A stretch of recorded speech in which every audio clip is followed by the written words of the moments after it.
तो नमस्कार दोस्तों, मैं दीपक नागर। दीपक इकोनॉमिक्स के इस चैनल पर आप सभी दोस्तों का स्वागत है।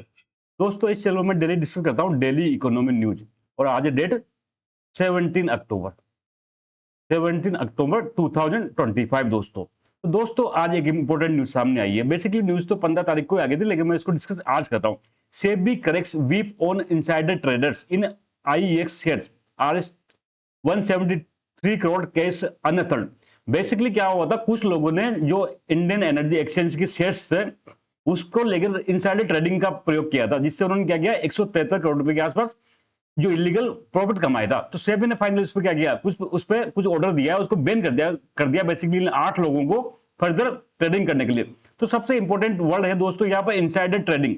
आप सब लोगों ने कई बार नाम सुना होगा। सबसे पहले दूसरी न्यूज पढ़े, SEBI cracks down on insider trading. SEBI ने क्या किया, इनसाइडर ट्रेडिंग पर क्रैकडाउन किया, मतलब कार्रवाई करी इन आईईएक्स इंडियन एनर्जी एक्सचेंज के शेयर्स में। 8 को क्या किया, डिबार कर दिया from market after RS 173 crore windfall. तो दोस्तों, ये तो न्यूज है, बेसिकली न्यूज है रिगार्डिंग इनसाइडर ट्रेडिंग। तो आज हम यहाँ डिटेल में डिस्कस करेंगे इनसाइडर ट्रेडिंग क्या होती है, किसे कहते हैं, इनसाइडर ट्रेडिंग पर सेबी के क्या क्या रूल्स है, क्या क्या पेनल्टी लगा सकते हैं गवर्नमेंट से, और सेबी क्या क्या कार्रवाई कर सकती है, सबके बारे में दोस्तों वन बाय वन करके डिस्कस करेंगे। सबसे पहले हम सेबी के बारे में डिस्कस करेंगे। दोस्तों, सेबी, आप सब लोगों ने सेबी का नाम बार बार सुना होगा। जब जब शेयर मार्केट का नाम आता है तब तब उसके साथ साथ में साइमल्टेनियसली सेबी का नाम आता है। तो सबसे पहले सेबी की फुल फॉर्म होती है securities and exchange board of India. Securities and exchange board of India, basically ये इंडिया में सेबी क्या है, कैपिटल मार्केट रेगुलेटर है। भाई जैसे कि इंडिया में होता है फाइनेंस मार्केट, कपड़ा बाजार में क्या मिलता है, कपड़ा मिलता है। फ्रूट मार्केट में क्या मिलता है, फ्रूट मिलता है। ऐसे दोस्तों फाइनेंशियल मार्केट में अगर किसी को फाइनेंस चाहिए, कोई बिजनेस शुरू करने के लिए, कोई और काम के लिए, तो वो फाइनेंस मार्केट में जा सकता है।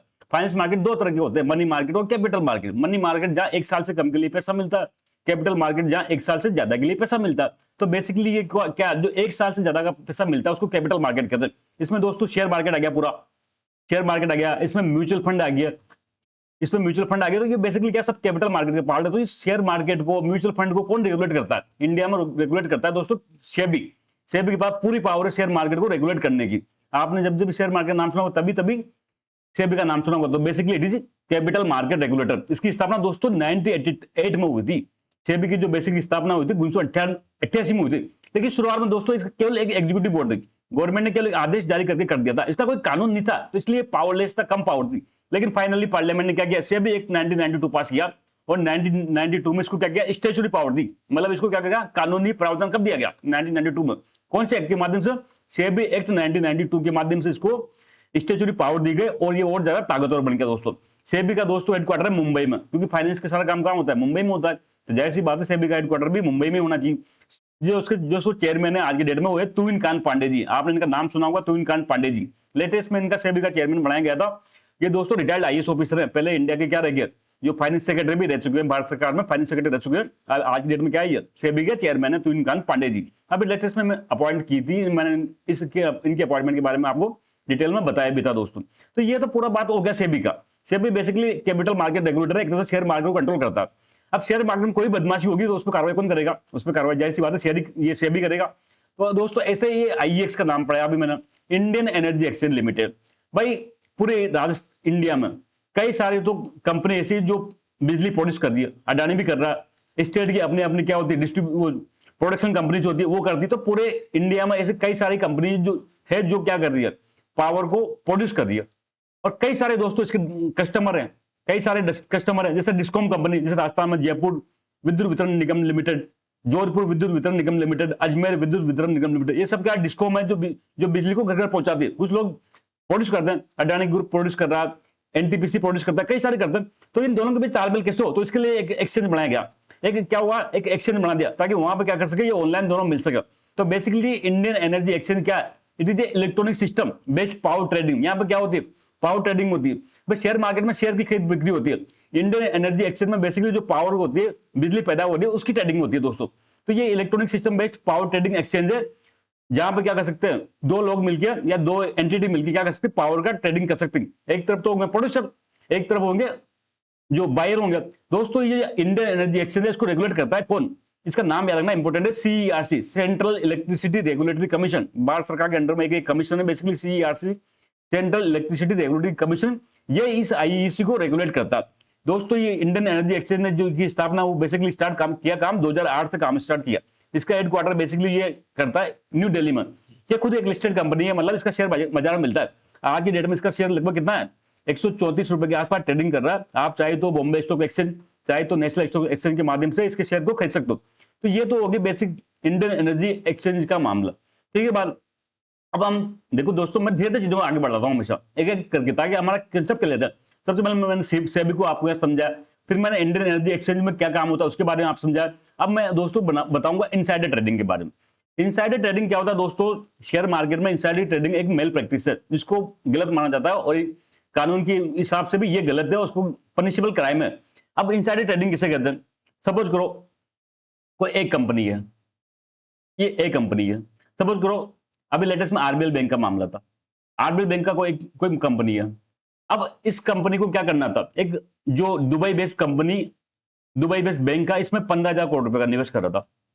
अब ये जानकारी जब तक पब्लिक नहीं हुई तब तक क्या आरबीएल के कुछ चुनिंदा लोगों को थी, हो सकता है इसको सीईओ को और कोई 2-5 लोगों को इतनी कोई ज्ञान होगा। लेकिन दोस्तों अगर ये सीईओ इसको लीक कर दे, किसी अन्य पर्सन को लीक कर दे कि भाई ऐसे ऐसे डील होने वाली है। अब जैसे ये डील होगी, आप सबको पता है, जैसे कोई व्यक्ति इस आरबीएल बैंक में 15,000 करोड़ का निवेश करेगा तो इसके शेयर बढ़ेंगे घटेंगे, शेयर की वैल्यू दोस्तों प्राइस बढ़ेगी। तो अगर ये चीज एक महीने पहले ये खबर लीक हो जाती है किसी व्यक्ति को, तो वो क्या करेगा, शेयर खरीद लेगा और जब जैसे दाम बढ़ेगा तब बेच देगा। तो दोस्तों इनसाइडर ट्रेडिंग बेसिकली एक प्रक्रिया है जिसमें क्या होता है, जो कंपनी के अंदरूनी व्यक्ति होता है ना, वो कुछ लोगों को ऐसी जानकारी दे देता है जो अभी पब्लिश नहीं हुई है। भाई कंपनी की कुछ जानकारी तो ऐसी होती है जो पब्लिक डोमेन में होती है, वो तो सबको अवेलेबल है, लेकिन कुछ अंदर की सीक्रेट नॉलेज होती है, सीक्रेट होता है, भविष्य में कुछ हो सकता है। तो सीक्रेट अगर कोई लीक कर दे तो कोई इन्वेस्टर उससे बेनिफिट उठा सकता है। इसी को दोस्तों कहते हैं इनसाइडर ट्रेडिंग कहते हैं। और ये एक क्या गलत चीज है, गलत मेल प्रैक्टिस में सजा का प्रावधान है, 10 साल तक की जेल का प्रावधान है दोस्तों इनसाइडर ट्रेडिंग में। तो आप देखो insider trading is the buying और selling of a company security, company का शेयर को बाई करना और शेयर करना by individual who possesses material non public information about that company.